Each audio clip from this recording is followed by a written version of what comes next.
The alarms had already started when Elindra tore the Coronation circlet from her hair and dropped it on the floor of the anteroom.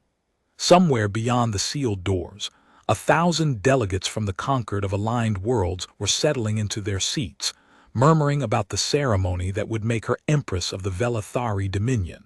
She could hear the processional drums beginning their cadence through the walls. She did not care.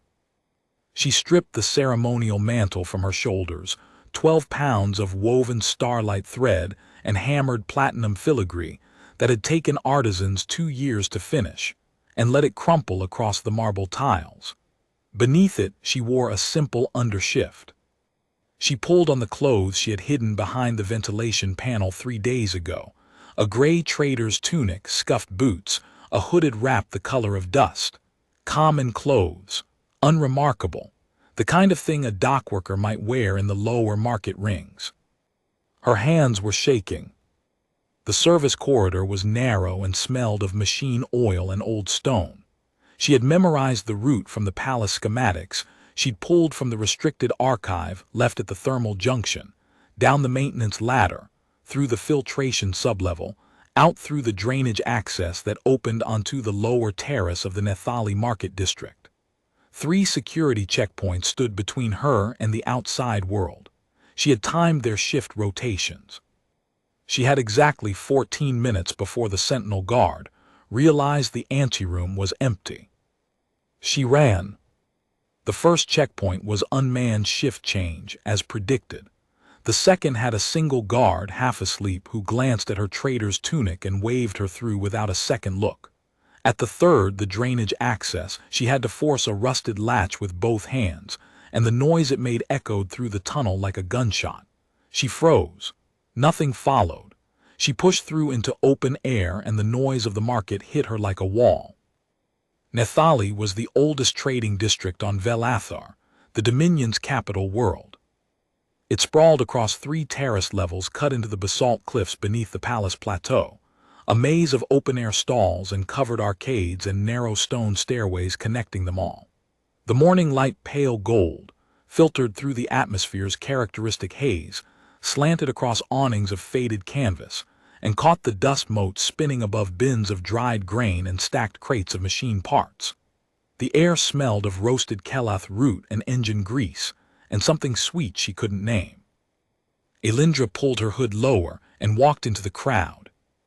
She had never been in a crowd before, not like this. She had stood on balconies above crowds, had been carried through them in shielded processionals, had watched them from observation galleries while her tutors explained the economic indicators of market density. She had never been inside one. The press of bodies was immediate and disorienting. Velathari of every caste, traders from a dozen species, a cluster of Thessic merchants arguing over the price of hull sealant, 2 children chasing each other between the stalls. Nobody looked at her. Nobody stepped aside, nobody bowed. It was the most extraordinary sensation she had ever felt. A Thessic porter bumped her shoulder as he shouldered past, hauling a crate of machine parts. He didn't apologize, didn't even glance back. On the palace grounds, touching the heir presumptive without invitation was a prosecutable offense, 6 months in a detention facility, minimum. Here it was nothing. It was Tuesday. It was a big crate and a narrow aisle and a woman standing in the way. She walked for 20 minutes before she realized she was lost. The market's layout bore no resemblance to the orderly grid. The palace schematics had shown stalls had been added and removed and rebuilt so many times that the passages had become organic, curving and branching and dead-ending without pattern. She was on the second terrace, she thought, somewhere near the food arcades, but she couldn't find the main stairway back to the upper level. She didn't particularly want to find it. She wanted to keep walking. She stopped at a bread stall because the smell was extraordinary, thick, dark grain loaves with a crust that crackled when the vendor broke one for a customer. Elindra had eaten bread in the palace. Palace bread was white, soft, flavored with chelara nectar, served on porcelain by attendants who waited at the proper distance until she nodded. This bread was dense and rough, and the vendor was selling it from a wooden board balanced on 2 crates. She realized standing there that she had no money. The realization landed like a blow. She had worn a Coronation mantle worth more than this entire market district. She had access to the Dominion treasury, to accounts that could purchase warships, and she could not buy a loaf of bread. The vendor noticed her standing there. An older Velithari woman, gray-skinned, with deep lines around her mouth and hands that were cracked and flour-dusted from decades of work. She gave Elindra the look that vendors give to loiterers, patient, for now, but thinning fast. "Buying or standing?" the woman asked. I seem to have forgotten my." "Move along then. Space is tight and there's people waiting." Elindra stepped back. Her cheeks burned. She had never been told to move along in her life. She had never been assessed and found insufficient.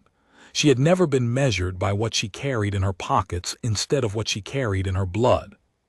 For a moment the shame of it was so sharp, she almost turned around and went back through the drainage access and the service corridor and picked up the circlet and the mantle and let them put the crown on her head. Almost. She was still standing there, embarrassed and uncertain, 2 paces from the stall, when a voice behind her said, in passable but accented Velithari, "You look like you could use a loaf." She turned. The man standing behind her was human. She had seen humans before in diplomatic briefings, in intelligence reports, on the observation feeds from the Concord's border stations. The Dominion traded with human-adjacent sectors through intermediaries, and the palace kept extensive dossiers on their species. Physiologically unremarkable, technologically mid-tier. Culturally chaotic, average lifespan approximately 80 standard years, which the Velithari court considered barely enough time to learn table manners. She had never stood close to one.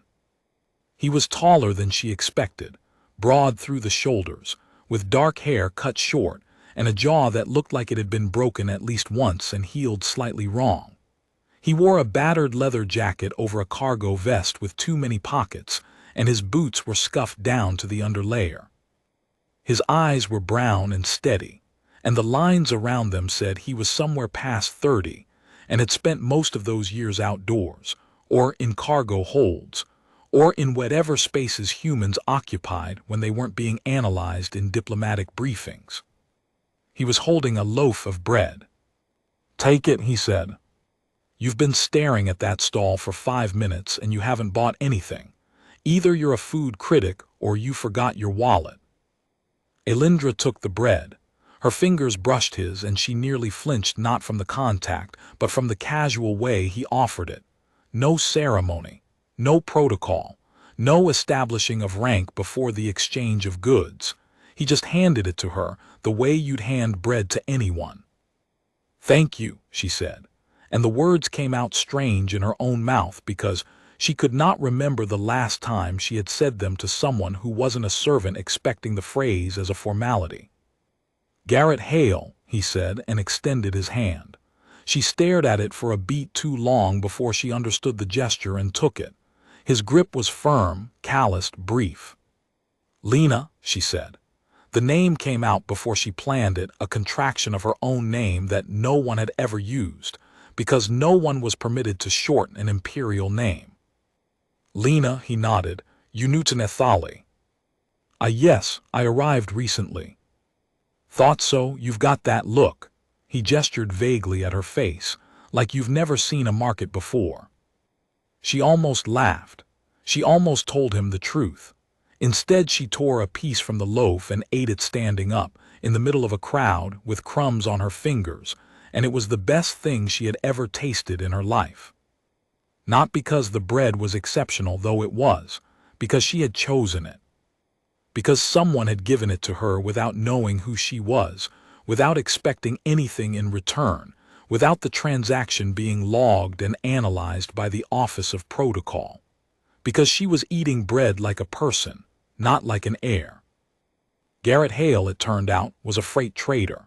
Independent operation, one ship, a converted Thessic cargo hauler he'd bought at salvage auction 6 years ago and rebuilt himself, piece by piece, in docking bays across 15 systems. He ran goods between the human border stations and the Concord's outer trade rings. Legal goods, he specified, with a half-grin that suggested the distinction mattered to him, and that he'd met plenty of operators for whom it didn't.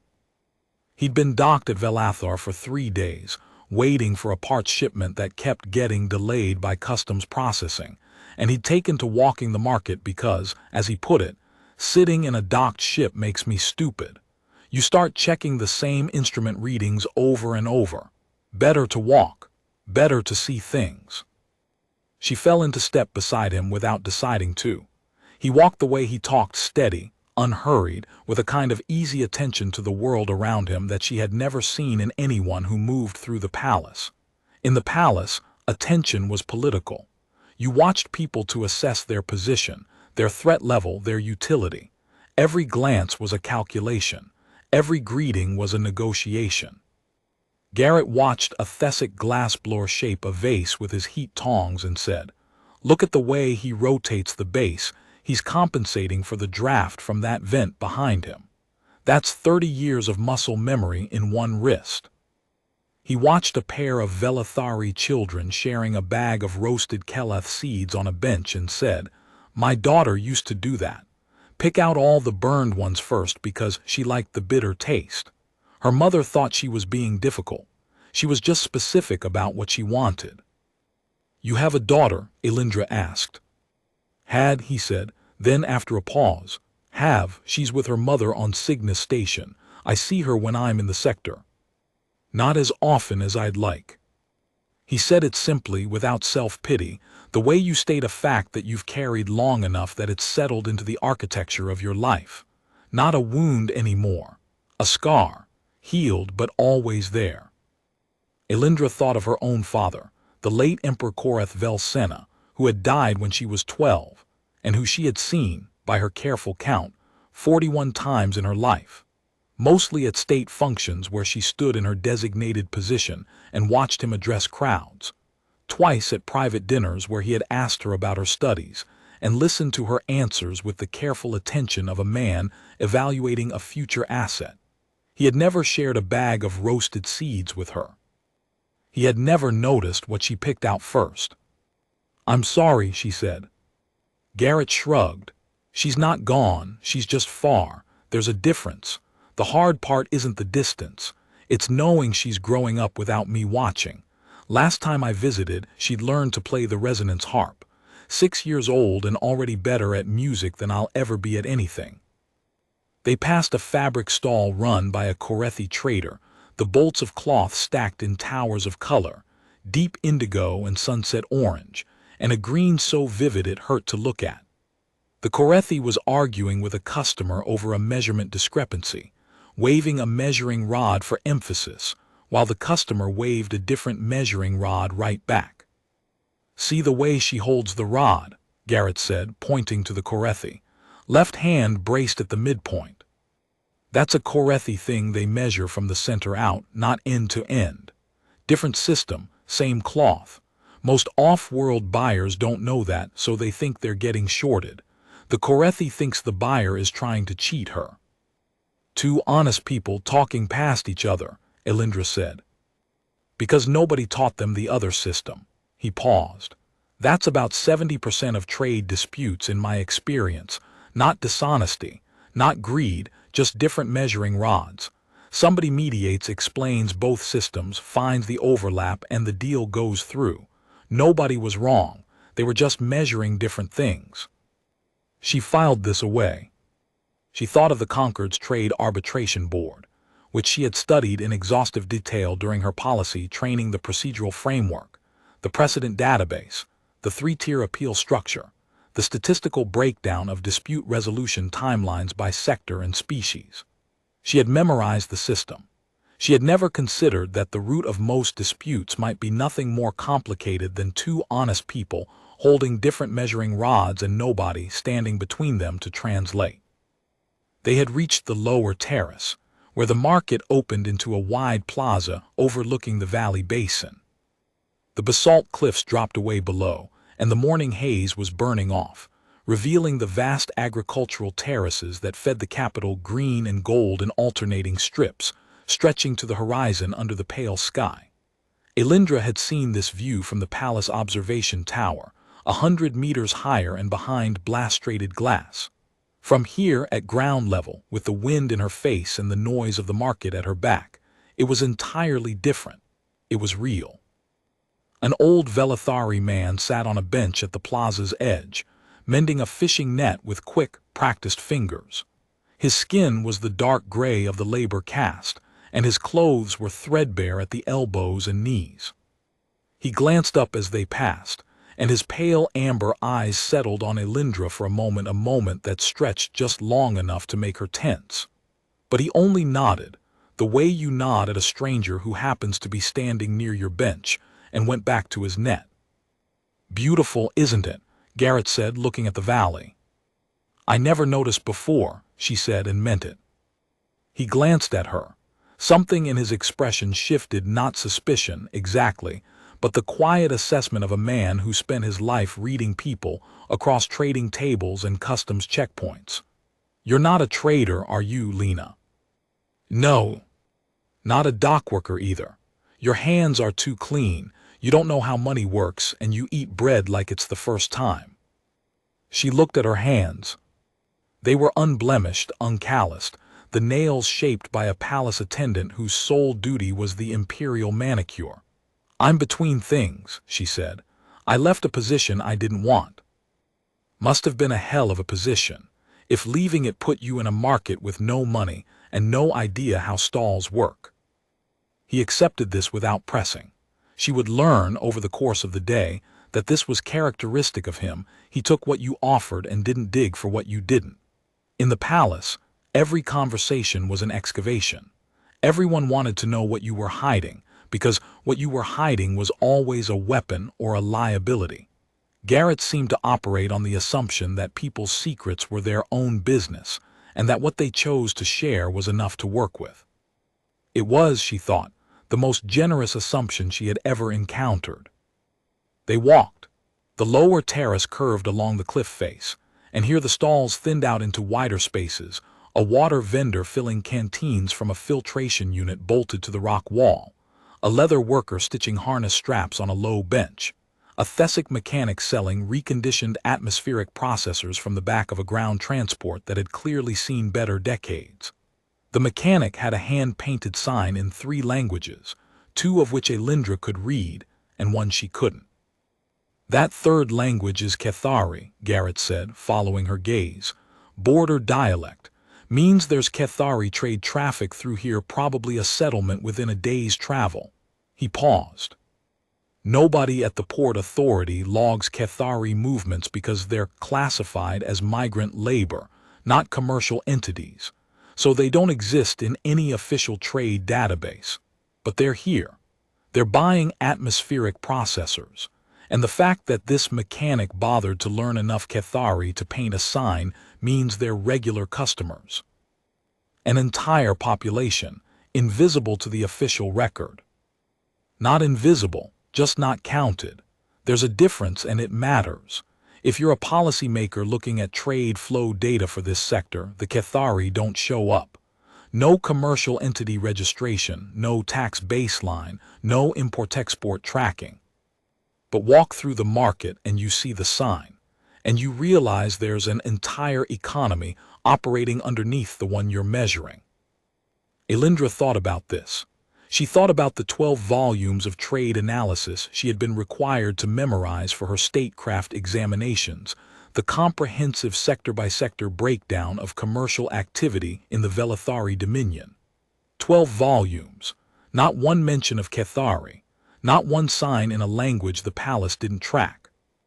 She had passed those examinations with the highest scores in 3 generations.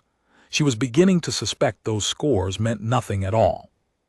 Garrett showed her how the market actually functioned, not the trade volume statistics and supply chain models she'd studied in her economics tutorials, but the living mechanics of it. The bread vendor on the 2nd terrace bought her grain from a cooperative on the agricultural terraces, but the cooperative's transport contract was with a Thesic haulage firm locked in a pricing dispute with the Port Authority. So the grain was arriving late and in smaller quantities. So the bread loaves were smaller than they'd been a month ago, and the vendor was supplementing with a cheaper off-world grain that changed the flavor and the texture. Everything connects, Garrett said.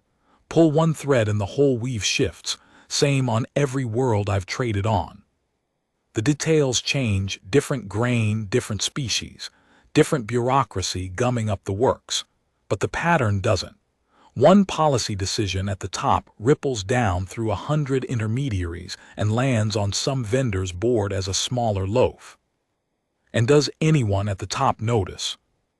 In my experience, almost never. The people making the decisions are reading manifests. The people affected by the decisions are standing at the dock. He picked up a hull patch applicator from a tool vendor's display and turned it over in his hands. This is Thesic made, good quality, solid thermal bonding, but the grip's wrong for human hands, too narrow. I had to wrap mine in engine tape to use it. He set it down and picked up another from a different bin. This one's a knockoff. Half the price, stamped out in some workshop in the outer rings. But the grip fits better because whoever copied it had a human customer once and adjusted the mold. Markets self-correct, Elindra said, pulling the phrase from her economics training. Garrett made a sound that wasn't quite a laugh. Markets stumble forward. Sometimes they stumble into something good. Sometimes they stumble off a cliff and take 1,000,000 people with them. The correcting part, that's people. Somebody has to notice what's happening and decide to do something about it. And who does that? Whoever's paying attention, usually not the ones at the top. A little further along the terrace, they encountered a dispute. A young Velithari vendor female, blue-tinged artisan cast skin, hands stained with polishing compound, was arguing with a port authority inspector over a licensing fee. The inspector, a tall male with the clipped manner of someone who had memorized a regulation book and mistaken it for wisdom, was holding a datapad and pointing to a line item. The surcharge was added in the last rate revision, the inspector said. All food-adjacent vendors in the lower terrace district are subject to the amended schedule. I'm not a food vendor, the young woman said. She was selling carved figurines, small, intricate stone sculptures of animals and ships and abstract patterns. Her table was covered with dust from her work. I carve stone. I don't serve food. Your stall is within 20 meters of a food arcade. Under the amended schedule, food adjacent means. It means whoever wrote the regulation has never been to this market. I've been in this spot for 4 years. The food arcade moved next to me, not the other way around. Now I'm supposed to pay a surcharge because somebody else set up a grill near my table. The inspector shrugged. Take it up with the appeals board. In the meantime, the surcharge applies. The appeals board meets once a quarter. By then I'll have closed. He entered a note on his datapad and moved on. The young vendor stared at her figurines, her jaw tight, her hands still. Elindra recognized the expression someone who had just been told that a system she had no voice in had decided her fate. Does that happen often? Elindra asked Garrett. Every time they revise the rate schedule. Some bureaucrat in the Port Authority adjusts a definition, and the adjustment cascades through the market. Most vendors can't afford legal counsel, and by the time a dispute is heard, they've either paid the surcharge or closed up shop. Elindra looked back at the young vendor, who had picked up one of her figurines, a small carved ship, exquisitely detailed, and was turning it over in her hands, assessing whether she could afford to keep making beautiful things if the surcharge ate her margins. Something solidified inside Elindra's chest, not anger exactly. Something quieter and harder. The Port Authority pricing grid. She would remember that. She would remember the young woman with the carved ships and the regulation that had been written by someone who had never walked this terrace. A commotion near the stairway between the second and third terraces cut the conversation short. A group of sentinel guards, 4 of them, in the distinctive gray and silver armor of the Palace Security Corps, was moving through the market, checking identification at vendor stalls. They weren't being rough about it. They didn't need to be. The armor said everything. Palace authority here, in a space that palace authority rarely entered. Vendors stepped aside. Customers drifted away from the stalls being checked. The normal flow of the market bent around the patrol like water around a stone. Elindra's chest tightened. She pulled her hood lower and turned toward a fabric display, keeping her back to the guards. Garrett noticed. He didn't say anything. He simply shifted his position so that he was between her and the patrol, his broad shoulders blocking their line of sight to her face. He picked up a bolt of fabric and held it up as though examining the weave, creating a natural screen. "Nice pattern," he said, loud enough for the vendor to hear. Then quieter to her, "Friends of yours?" "Not exactly. They're doing a systematic sweep. Grid pattern, north to south. They're not looking for contraband, wrong formation. They're looking for a specific person." He set the fabric down, bought a small square of it, overpaying deliberately, pressing extra credits into the vendor's hand, so the transaction would be memorable as generous human, not suspicious pair, and guided her into a narrow side passage between stalls. The passage opened onto a covered arcade, dim and cool, lined with repair shops and parts vendors. The Sentinel patrol moved past the entrance without turning in. They stood in the arcade for a moment, the tension slowly draining. A repair vendor was welding something behind a curtain, the blue-white flash of the arc casting sharp shadows on the stone walls. The air smelled of solder and old machine parts and the mineral tang of heated basalt. "Lena," Garrett said. His voice was careful, measured. "I'm not going to ask what you're running from, but I need to know one thing. Are you in danger?" She thought about it honestly. "No, not in the way you mean. Nobody's trying to hurt me. They're trying to collect me." "Collect you?"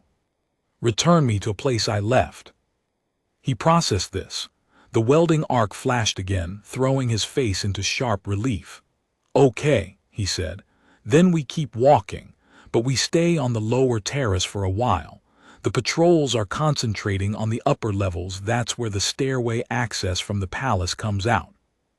"How do you know that?"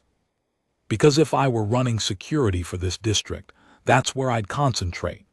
The lower terrace has too many exits and too many sightline breaks. It's a nightmare to sweep." She looked at him with new eyes. "You know a lot about security sweeps for a freight trader." "I know a lot about not being found when I don't want to be found. Related skill set." They circled the lower terrace and explored sections of the market that Elindra suspected had never appeared on any palace schematic. They found a workshop run by an elderly Velithari woman named Korath, who rebuilt old Thessic drive cores by hand. Her shop was a cave of dismantled machinery and dangling cables, and the smell of thermal grease. She had 9 drive cores in various states of disassembly arranged on racks along the walls, and she addressed each one by name. "This is Patience," she said, patting a massive cylindrical housing streaked with carbon scoring. "Commercial freighter core, 40 years old. The thermal coupling is fused.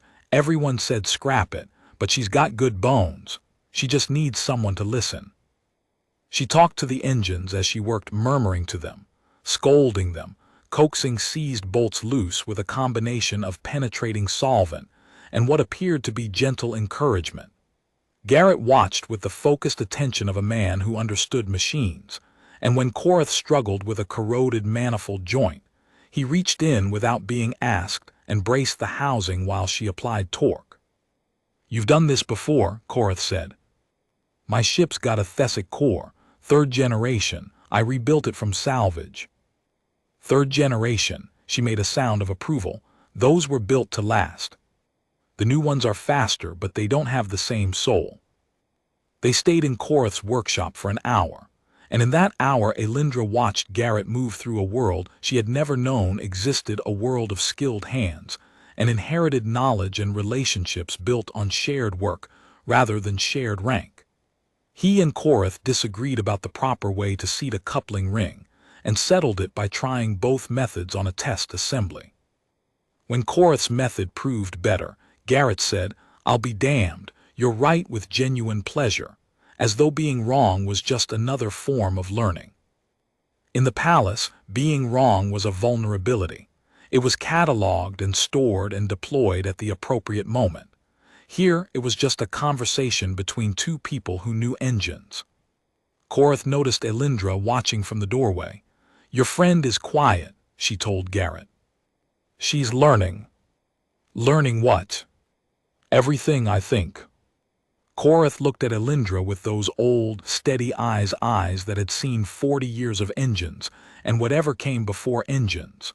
"Good," she said. "Most people stop learning when they think they're finished. The ones who stay quiet and watch, they're the ones who last." She gave them tea before they left, thick, bitter, served in chipped ceramic cups. "You come back," she told Garrett.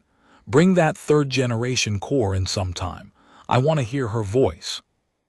Outside, Garrett bought lunch from Nethara's stall. On the second terrace, grilled keleth root skewers with a peppery sauce. Nethara, the elderly woman who ran the stall, called Garrett the human. With a warmth that said 3 days of repeat business had elevated him from stranger to regular.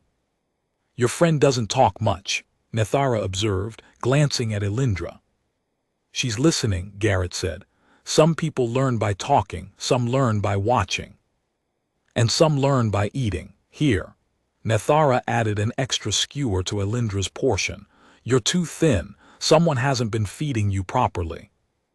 Elindra thought of the palace kitchen, 37 chefs, a dedicated nutritionist, meals planned 8 weeks in advance and optimized for caloric balance and diplomatic presentation value. She had been fed with extraordinary precision her entire life. She had never been fed with concern. "Thank you," she said, and meant it more than Nethara could know. "My grandmother started this stall," Nethara told her as she turned the skewers with practiced hands.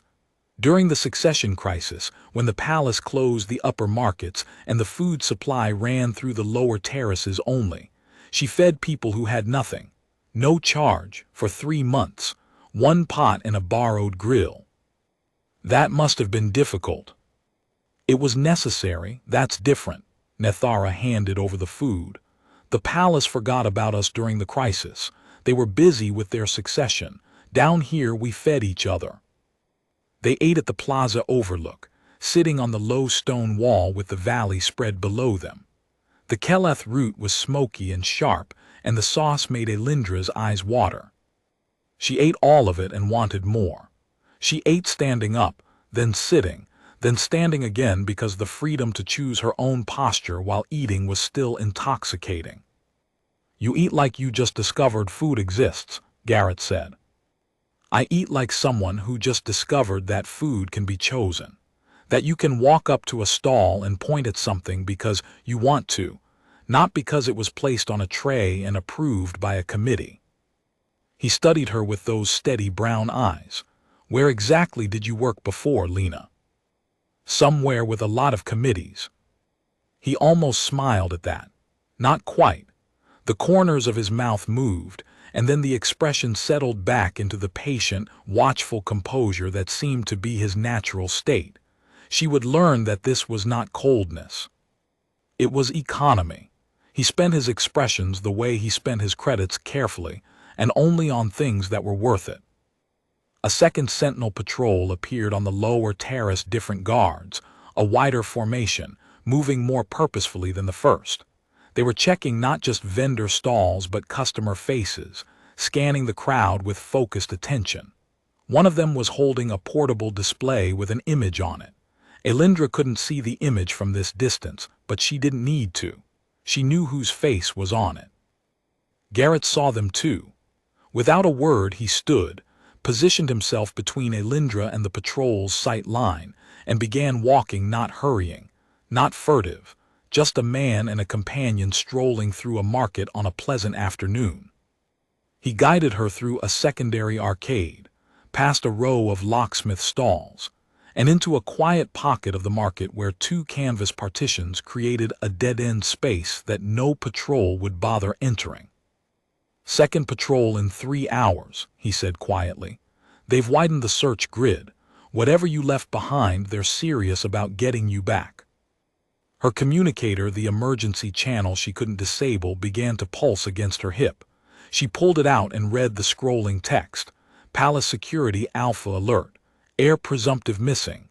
All Sentinel units mobilized. Conquered delegations in lockdown. Prime Minister issuing statement. Sector-wide media alert authorized. She stared at the words. The gap between the world she was sitting in and the world described in that alert was so vast she couldn't bridge it. 1,000 Sentinel guards searching the city. The conquered delegates locked in the Great Hall. The Prime Minister on the feeds, explaining to 40 systems that the Empress-designate had vanished on the morning of her coronation. Bad news? Garrett asked. She closed the communicator. Complicated news. Want to talk about it? Not yet. Okay. He leaned back against the canvas partition. We could go look at the shipyard quarter if you want. There's a woman down there who rebuilds navigation arrays from scratch, uses salvaged components and hand-soldered connections. She almost said yes. She almost let the afternoon carry her further into this borrowed life. But the communicator was pulsing again, and she could feel the weight of everything it represented: the crown she'd dropped, the ceremony she'd halted, the 1,000 delegates, the empire she'd left sitting in a locked hall while she ate bread in a market. Garrett, she said, I need to tell you something, and I need you to listen without reacting. I don't promise that, but I'll try. She pulled back her hood. Her hair, silver-white, long, still braided with the remnants of coronation pins she hadn't fully removed, fell across her shoulders. Her ears, the elongated points of Velithari high-caste lineage, were visible for the first time. But it was her eyes that would give her away to anyone who had ever seen a newscast: deep violet, luminescent, with the distinctive ring of gold around the iris that marked the Vel-Sena imperial bloodline. There were perhaps 40 living Velithari with those eyes. All of them were in the palace. Except one. Garrett looked at her. His expression did something complicated: a flicker of recognition, then a moment of recalculation, like a man who has just realized the cargo manifest he's been reading was for the wrong ship entirely. Then a deliberate settling, a conscious choice to stay exactly where he was and be exactly who he was. No panic, no sudden deference, no dropping to a knee. "Oh," he said. "That explains the bread thing." The sound that came out of her was closer to a sob than a laugh, but laughter lived in it. "You're not surprised." "I'm very surprised. I'm also a freight trader who's been through customs on 37 worlds. I learned early not to let surprise show on my face. Bad for negotiation." He paused. "So, you're the one they're looking for?" "Yes." "The coronation they've been advertising on every feed in the sector?" "Yes." "And you ran?" "Yes." He didn't ask why. Not immediately. He stood with it without rushing to fill the space, without performing understanding. The canvas overhead flapped in the valley wind. In the distance, the second Sentinel patrol moved down the main thoroughfare without looking into their pocket of dead-end space. After a while he said, "What do you want to do?" Not what should you do, not what are you going to do, what do you want? Nobody in 23 years of imperial training, in 1,000 briefings and 100 strategy sessions, and a lifetime of being prepared for the throne had ever asked her that. What she wanted had never been a relevant variable. What the Dominion required, what the conquered expected, what the succession protocols demanded, those were the variables.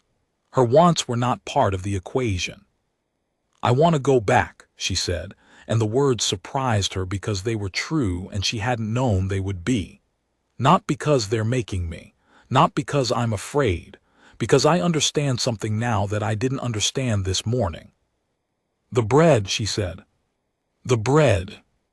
The bread, the transport dispute, the measuring rods, Nethara's grandmother feeding people during the crisis, Korath talking to engines, the children sharing seeds, the the Cathari sign that doesn't exist in any official database. The young woman with the carved ships who's about to lose her stall because a regulation was written by someone who's never walked this terrace. She looked at the market, the terraces, the vendors, the ordinary, extraordinary machinery of a world being alive.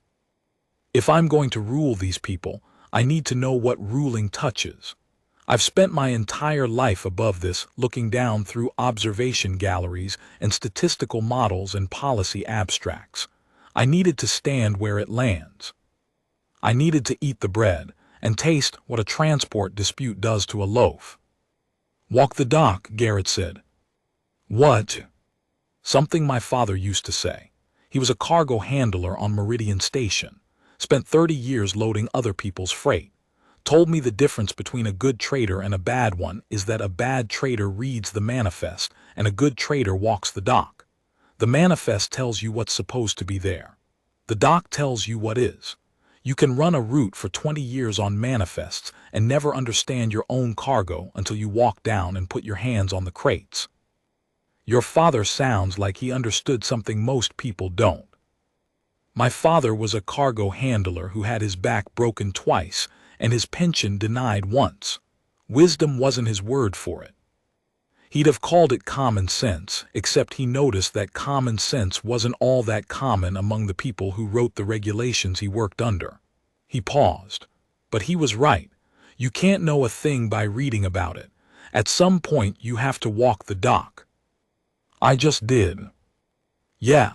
He looked at her, at the violet eyes and the silver hair and the coronation pins, and the woman underneath all of it who had spent a day eating bread and learning how measuring rods work and watching a woman talk to engines. Yeah, you did. She looked at him. The afternoon light had shifted, turning the haze above the valley to amber, and in that light his face was all planes and angles and settled experience. He was not a handsome man by any standard she'd been taught, not the sculpted symmetry of the Velithari aristocracy, not the polished elegance of the conquered diplomatic corps. He was worn and real and present in a way that nobody in her life had ever been, because nobody in her life had ever existed outside the gravitational pull of her title. He had handed her bread without knowing who she was. He had walked with her through a market, pointing at glassblowers and measuring rods and drive cores, and he had shared a day with her as though she were a person instead of a function. That was the gift, not the bread, not the information about transport disputes and port authority pricing grids, the assumption that she was a person first and everything else second. I have to go back, she said, but I'm going to change things, the ceremony, the way the position works, everything I can reach. That's ambitious. I'm about to become Empress of the Velithari Dominion. Ambition is rather the point. He studied her for a moment. Then he reached into his jacket and pulled out a small device, a standard freight communicator, battered, with his ship's registration etched into the scratched casing. He held it out to her. If you ever need to walk the dock again, he said, Channel 4, open frequency. I'm usually somewhere between here and Cygnus. She took it. The device was warm from his pocket and lighter than anything she had ever been given.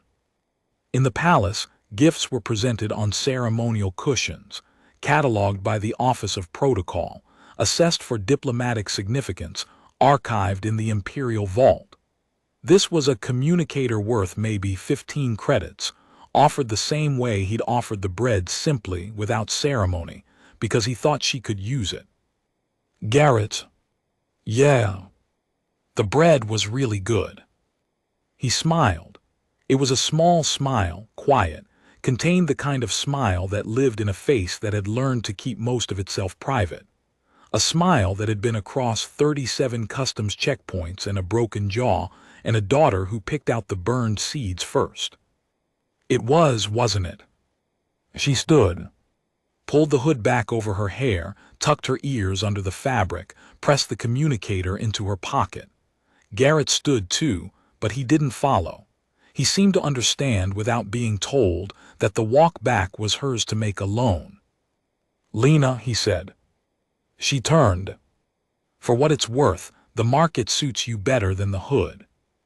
She held his gaze for a moment, brown eyes meeting violet, a freight trader and an empress-to-be, standing in a narrow dead-end space between canvas partitions in the oldest market on the capital world of a stellar dominion, and between them a loaf of bread and a communicator, and a day that had reshaped everything she thought she knew about the thing she was about to become.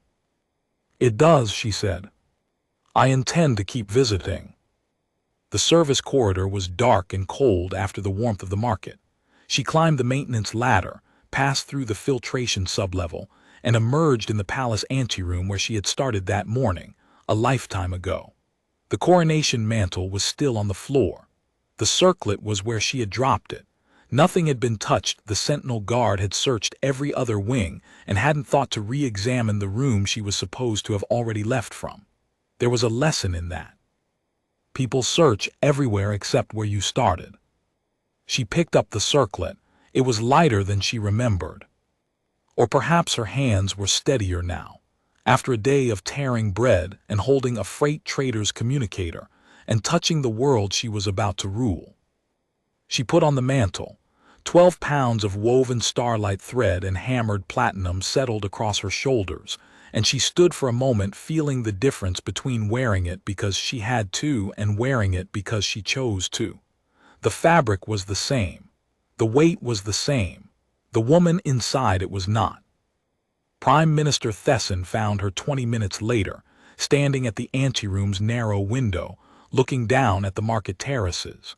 Thesson was old Velithari establishment, 300 years of political service, a face like weathered basalt, a voice that could make procedural amendments sound like scripture.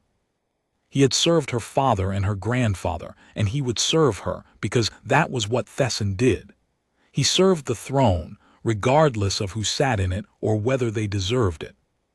"Your Imperial Highness," he said from the doorway, and the words carried the weight of every minute she'd been gone. "The delegations have been waiting, I know. Reschedule the coronation for tomorrow morning." Tomorrow? He processed this with the composure of a man who had weathered succession crises and constitutional amendments and 2 wars. The conquered delegations have been in lockdown for 8 hours. Ambassador Rivik has filed a formal protest. The Korethi trade envoy is threatening to leave. The media feeds are running speculation from assassination to abdication. I will address the delegations personally this evening and explain the delay, but the ceremony moves to tomorrow. I want changes first. Something shifted in Thesson's expression, barely a flicker on that granite face, but she had been trained since childhood to read Velithari micro-expressions, and what she read was genuine surprise. "Changes," he said carefully, "to the coronation ceremony, which has been performed without alteration for 700 years. 3 changes. First, the processional route will pass through the Nethali Market District, ground level, open formation. I will walk among the people I'm swearing to serve, on the stone, in the market, through the stalls. The security implications are manageable. I walked through that market for 8 hours today without a single guard and nobody recognized me. Your department can handle a planned processional with advanced preparation and revised sight lines." Thesson's jaw tightened, but he didn't argue. He waited. That was one of his strengths, knowing when to push back and when to listen. "Second, the oath of investiture will include a new clause, a constitutional requirement for the Empress to spend 1 day per cycle in each of the 12 capital districts, on foot, unescorted by protocol staff, unannounced. Walking the dock. Walking the... It means going where the cargo actually is, instead of reading the manifest. I want it in the oath, binding. Applicable to every successor who holds this position after me." His eyes moved from her face to her hands. She looked down. Crumbs. Bread crumbs. Market bread crumbs on the hands of the Empress-designate in the anteroom of the Imperial Palace. Third, she held up the freight communicator. Thesson looked at it as though she were holding unexploded ordnance. I want a permanent advisory position created, trade liaison to the throne with direct access on matters of ground-level economic impact, independent operation, human, appointed at the Empress's discretion, not subject to conquered vetting or court approval. A human, Thesson said slowly, in an advisory role to the Velithari Empress. A specific human. The one who handed me a loaf of bread this morning when I couldn't buy one myself, and then spent 8 hours showing me what a transport dispute does to a vendor's livelihood, and what a port authority pricing grid does to a stone carver's shop. And this specific human is the reason you disappeared for 8 hours on the morning of your coronation. He's the reason I came back. Thesson was quiet for a long time. Outside, faintly, the market was settling into its evening rhythm, vendors calling last prices, stalls being shuttered, the ordinary business of a world going about its life beneath the palace that was supposed to serve it. Then something happened to his face. Not a smile. Thesson did not smile, not in any way she had ever witnessed in 300 years of recorded appearances. Something older, something more private, something that looked, if she had to put a name to it, like recognition. Your father, he said, never once visited the market district. I know. Your grandfather walked the processional route in a sealed carrier and never touched the ground. I know. You disappeared for 8 hours, caused a sector-wide security alert, locked down 1,000 conquered delegates, triggered a formal diplomatic protest from Ambassador Rivik, and came back with, he looked at the communicator, then at the crumbs on her fingers. A freight trader's comm unit, and a plan to rewrite 700 years of constitutional ceremony. Yes. Thesson straightened. His shoulders settled into a posture she would come to know well over the years ahead, the bearing of a man who had served 3 rulers because duty required it, and had found, with the 4th, something duty had never asked for and protocol had never anticipated. Something that looked, in the amber light of the anteroom window, very much like faith. I'll draft the amendments tonight, he said. The processional will require a complete security architecture rebuild. I can have it operational by dawn if I pull the senior detail now. Do it. He turned to leave, stopped. Highness, the bread vendor on the second terrace. The woman with the dark grain loaves. She went still. You know about her. I've been eating her bread for 40 years. Finest loaf in the district. He paused. The loaves have been smaller lately. Transport dispute with the Thessic Haulage Collective. The Port Authority's pricing grid hasn't been updated in 6 years, and the Agricultural Cooperative is absorbing the cost difference. You knew. I know the market, Highness. Most of us who serve in the palace do. Those of us who walk the lower terraces on our own time, who buy our bread from vendors instead of the palace kitchen, who have learned the names of the women who run the stalls. It's the palace itself that forgets. He met her eyes, and in that look was something she hadn't expected from a man who had spent 3 centuries serving protocol. Hope. Perhaps it will remember now. He left. Elindra stood at the window, holding the communicator, watching the market lamps come on below, warm orange points in the gathering dusk, one by one, vendor by vendor, like a constellation forming at her feet. She pressed the call button, channel 4. Static ship systems humming, then hail. It's Lena. A pause. She could hear the background sounds of his vessel, the low thrum of a reactor on standby, the distant beep of a cargo manifest updating, the quality of quiet that lives inside a docked ship. You made it back, he said. I made it back. The coronation is tomorrow morning. I'm going through with it. Good. I'm making changes, 3 of them. The processional route, the constitutional requirements, and the advisory framework. Because of today, because of what I saw. I didn't show you anything, Lena. You saw it yourself. I just happened to be standing next to you when you looked. She smiled. He couldn't see it, but she thought he might hear it in her voice. I created a position, trade liaison, direct advisory access to the throne, independent operation, no conquered vetting. Silence on the line. Lena, I'm a freight trader. I haul cargo in a rebuilt salvage ship between Cygnus and the outer rings. I don't advise empresses.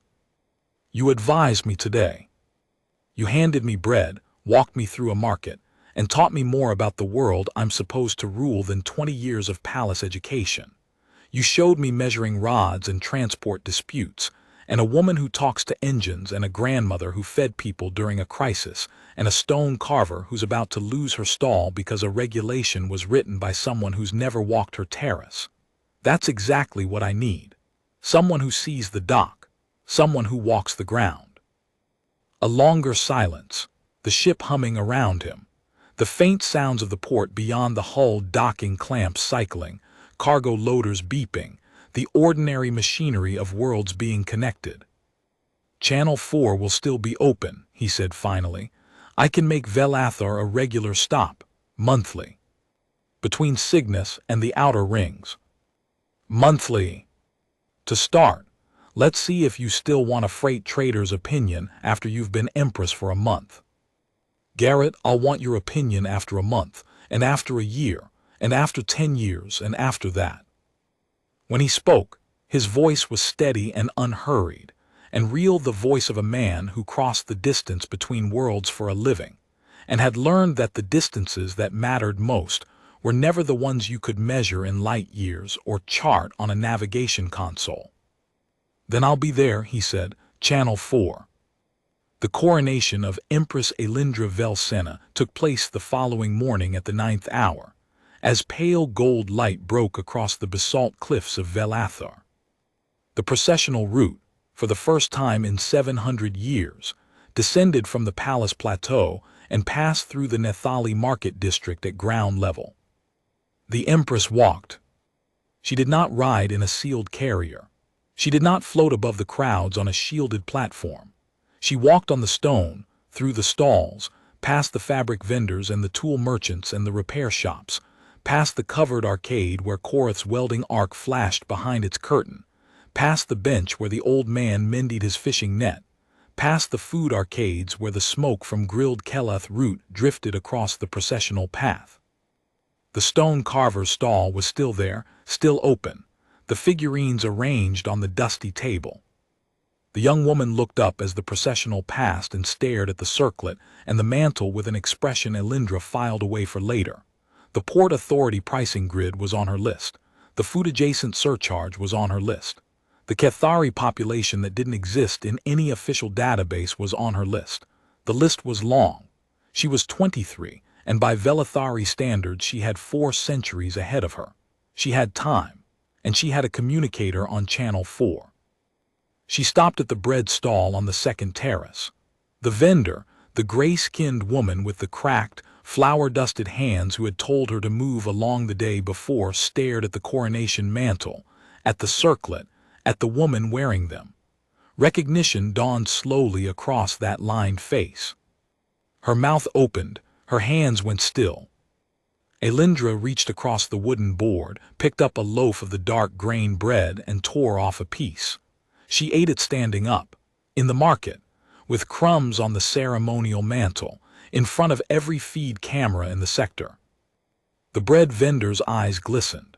She did not cry outwardly, but her hands went very still, and her face held the expression of being seen, of being recognized not as a category, but as a person whose bread mattered, whose livelihood mattered, whose smaller loaves were not an abstraction on a trade report, but a consequence of decisions made by people who had never tasted what she baked. Behind the Empress, 1,000 conquered delegates and the entire Sentinel Guard and Prime Minister Thesson watched. The feeds would carry the image across 40 systems within the hour. In the crowd, near the plaza overlook on the lower terrace, a human in a battered leather jacket watched the processional pass. He had no title, no rank, no diplomatic credential. He was a freight trader with 1 ship and a communicator on Channel 4, and a recently created advisory position that the diplomatic bureau was already calling unprecedented, and the palace traditionalists were already calling dangerous. The empress did not look toward the lower terrace. She did not need to. The communicator was in her pocket beneath the mantle, warm against her hip. And somewhere in the crowd, a steady pair of brown eyes watched her, not with awe, not with deference, but with the quiet recognition of a man who had handed bread to a stranger in a market and watched her decide on her own to become the kind of ruler who would walk the dock. Thesson's amendments passed the Privy Council that evening, 11 votes to 1. The dissenter, Lord Councillor Reven, argued that the annual district visits would demystify the throne and erode the sacred distance between sovereign and subject. Thesson, in a reply the scribes recorded and the junior diplomats would quote for decades, said, "The throne was never meant to be a mystery, Reven. It was meant to be a promise. And a promise means nothing if the one who makes it has never met the ones it's made to." The Empress signed the amendments at her desk, using a pen because she wanted her hand on the document. She signed the trade liaison appointment with the same pen. Garrett Hale, independent operator, monthly rotation, direct advisory access, Channel 4. She set the pen down and looked at the communicator on her desk, next to the circlet and the stack of 1,400 treaty obligations. The circlet was platinum and starlight thread and 7 centuries of ceremony. The communicator was scratched plastic and 15 credits and 1 extraordinary ordinary day. The communicator was lighter, that was the point. Outside, the market lamps were coming on again. She could hear vendors closing their stalls, the last calls of prices, a world settling into evening, a world she had sworn to serve and now, for the first time, had touched. Tomorrow she would begin the real work, the trade policies, the Concord negotiations, the Port Authority pricing grid, the food-adjacent surcharge, the Cathari who didn't exist in any database, the manifests. But she would also walk the dock. She picked up the communicator one more time. "Hale, the amendments passed, 11 to 1, you're officially appointed. Does it come with parking? The Port Authority charges docking fees every time. I'll look into it. Consider it the first item on the pricing grid revision. Appreciate it." A pause. "How's the bread?"